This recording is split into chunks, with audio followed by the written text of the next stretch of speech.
मया एतानि पुष्पाणि पूजनार्थं प्रतिगृहीतानि।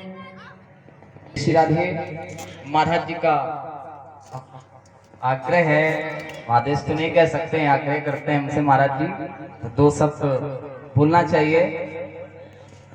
कृष्णाय वासुदेवाय हरे परमात्मने प्रणत क्लेशनाशाय। आप लोगों के लिए कुछ देखिए, कथाएं तो हो रही है,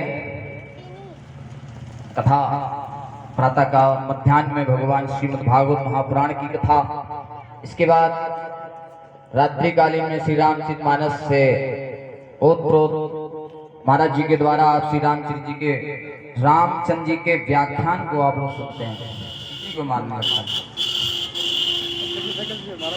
18 पुराण हैं, आप लोग सुना होगा कि 18 पुराण, शास्त्र, उपनिषद आदि बहुत अनन्य ग्रंथ हैं, लेकिन एक ये महापुराण, एक पुराणों में ये महापुराण, एक इसी के आगे केवल महाशब्द लिखा है।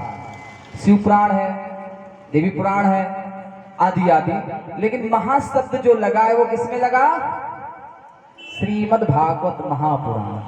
तो महाशब्द जब लग जाता है तो इसमें कोई ना कोई महानता हो जाती है। इसलिए श्रीमद् भागवत महापुराण कलहो पुनंते इस कलयुग में तारा हारणी है, तार देती मनुष्यों को। अब तारे की कैसे? प्रश्न आया, तारे तो कैसे? केवल संगीत सुन लेने से, या चुटकुले या हंसी वाली बातें सुन लेने से? हम होता क्या है, भगवान की कथा को श्रवण तो करते हैं लेकिन चिंतन नहीं करते। कथा को श्रवण करें, इसके बाद उसका चिंतन करें। जब हमारे उनको मोक्ष मिला, परीक्षित जी ने कथा श्रवण की, गोकर्ण जी के महाराज जी के जो भाई थे धुंधकारी जी, उनके लिए एक बांस गाड़ा जाता है, 7 दिन उनके लिए कथा गोकर्ण जी महाराज ने सुनाई, और इसके बाद उनको मोक्ष मिला। उस भगवान जी के यहाँ से विमान आया अपने धाम को ले जाने के लिए, तो सभी श्रोताओं ने कहा कि महाराज हम लोग यहाँ कथा श्रवण करते रहे, हमारे लिए कोई विमान क्यों नहीं आया? ऐसा है, आप लोगों ने सुना होगा, हमारे आचार्य जी ने बताया होगा। तो उन्होंने कहा कि आप लोग केवल शरीर से बैठते थे यहाँ पर और कथा केवल धुंधकारी सुनते थे, और भगवान से केवल एक ही प्रार्थना करते थे, हे परमात्मा मुझको मोक्ष प्राप्त हो जाए। हम करते क्या? भगवान को मानते हैं लेकिन भगवान की नहीं मानते। महाराज जी ने भी कही, जाकी रही भावना जैसी प्रभु मूरत देखी। मैं थोड़ा सा सारगर्भित बातें बता रहा हूँ, कथा हमारा विषय आचार्य जी का है, मैं सार बताता हूँ, उसको सार मैं चिंतन करता हूँ, वही अपने भक्तों को बताने का प्रयास करता हूँ। एक आता है हमारे आपके यहाँ कार्यक्रम होता है, किसी के यहाँ भी मांगलिक कार्यक्रम होते हैं, परीक्षा, तिलक आदि होते हैं ना, तो वहां पर कलश बनाया जाता है। देखा आप लोगों ने? कलश होता है ना, कलश कहाँ रखा जाता है?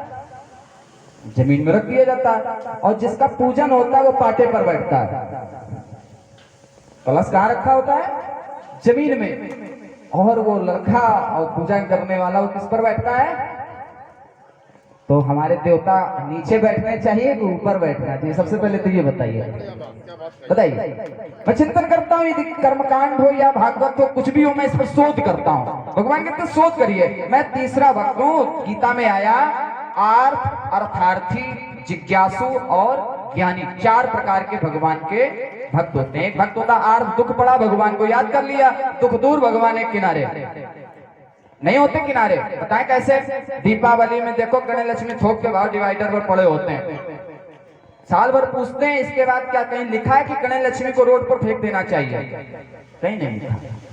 ऐसा क्यों करते हैं देवताओं के साथ?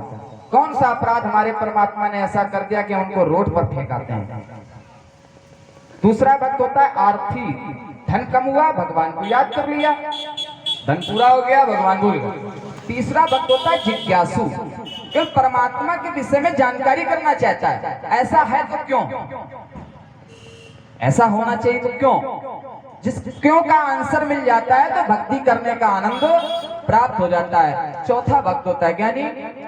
ज्ञानी वो नहीं एमटेक बीटेक कर ले और एमबीए वगैरह कर ले वो ज्ञानी होता है। ज्ञानी कौन है? चितात्मा प्रशांत शीतोष्ण सुख दुख यो, जो सभी में समान दृष्टि रखता हो, सुख में दुख में एक जैसा रहता हो, शीतकाल गर्मी वर्षा आदि में एक जैसा रहने वाला वो जितात्मा, वो ज्ञानी होता है? जो कुत्ते में भी समान दृष्टि रखे, गौ में भी रखे, सभी को समान दृष्टि से देखने वाला हो, वो परमात्मा का भक्त कहलाता है, वो ज्ञानी कहलाता है। तो हम बात कर रहे थे कि हम जागी रही भावना जैसी, हमारे आचार्य जी ने कहा बहुत अच्छी पंक्ति लिखी, मैंने कहा उसी पर कुछ बोल दिया जाए।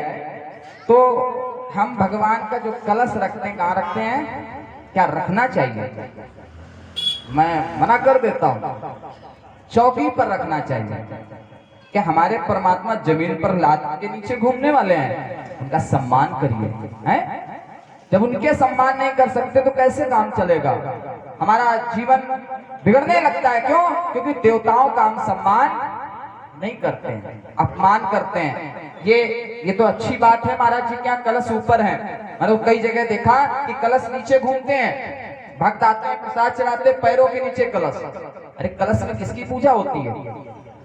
गणेश जी। गणेश जी कौन है? विघ्न विनाशक, विघ्नों को दूर करने वाले। गणेश जी हैं कैसे? गणेश जी का एक नाम है लंबोदर। लंबोदर कहते हैं, सुना? लंबा माने होता है पेड़, उधर माने होता है पेड़, जिसका बड़ा पेड़ वो लंबोदर। तो भगवान गणेश जी का पेड़ भी बड़ा है। भगवान ने एक संदेश दिया गणेश जी ने कि हमारे पेड़ के जैसा पहले बनो। अगर हमारी पूजा कर रहे हो तो पहले बड़ा पेड़ वाला बनो। बड़ा पेड़ किसे कहते हैं? मतलब फूल जाए इसको नहीं कहते हैं, चल ही ना पाओ, 2-3 लोगों को सहारा मिले। बड़ा पेड़ कैसे? जो अपने बात को पचाने की क्षमता रखता हो। इधर से सुनी दूसरी जगह लगा दी, ओ बहनी हम तुम्हें बता रही हैं, तो हमारी ज्यादा सगी हो। लेकिन वो ऐसा कहते कहते बातें फैल जाती हैं। तो भगवान कहते सबसे पहले मेरी पूजा कर रहे हो तो कैसे बनो? लंबोदर, पचाने की क्षमता रखो। दूसरा है सूपकर्ण। सूपकर्ण जो इनके कान है कैसे हैं? बड़े कान है। तो कान सार गर्भित, मतलब जो बात है गंभीरता बनाए रखो, चुगली ना रख करिए, किसी की सुनी किसी में लगा दी, खाम खा लड़ाई करवा दी, मौज ले रहे हैं। तो भगवान गणेश जी कहते हैं मैं इन सब चीजों को पसंद नहीं करता हूँ, पहले मुझे समझो मैं हूँ क्या, पहले मुझे समझ लो, तब मेरी भक्ति करने का आपको आनंद प्राप्त होगा। मैं केवल एक ही बात कहना, कि महाराज जी ने कहा सूक्ष्म बात कहना, तो थोड़ी सी बात आज कह रहा हूँ कि कहीं पर भी भगवान की पूजा और आप लोगों के यहाँ बच्चों के मांगलिक कार्यक्रम होते हैं तो प्रयास करें, हमारे आचार्य लिखें आपको पूजन सामग्री में चौकी, ना लिखें कोई बात नहीं, लेकिन आपके यहाँ तिलक परीक्षा आदि कोई भी कार्यक्रम हो उसमें चौकी अपने पास से जरूर बढ़ाएं और उसके ऊपर भगवान का कलश गणेश गौरी जरूर बिठाएं, उनको पैरों के नीचे ना करें, तो भगवान की लीला भगवान की महिमा का हम लोग कुछ नहीं समझ सकते हैं ना। ये सब बातें समझने की हैं, कहीं लिखा नहीं होता है। भगवान को समझें। मैं यही अपनी वाणी को विराम करता हूँ। अगले वर्ष फिर परमात्मा मुझे अवसर देंगे, फिर कुछ ना कुछ एक नई बात।